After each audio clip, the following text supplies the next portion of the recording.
Meghalaya Public Service Commission kalau pelat patba yaki mak kibayo ki candidate kibayale ke Meghalaya Civil Service Exam menta ke janmiat ke khandai tarik nailar arjar arpusau.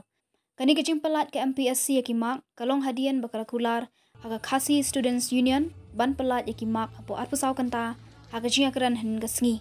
Ka KSU kalau penong yaki jinga ki akmat ke office ke Mpsc bandawa bakal ban pelat patba yaki mak jongki candidate hadin bakaladon kejing suba ya kejing le shiliang. Haka thup kerteng ke bala pelat ke Mpsc kidon kimak kibayo he shwaban bishar biang neri asas yaki badon ru kibakalarit hadin bala bishar biang yaki.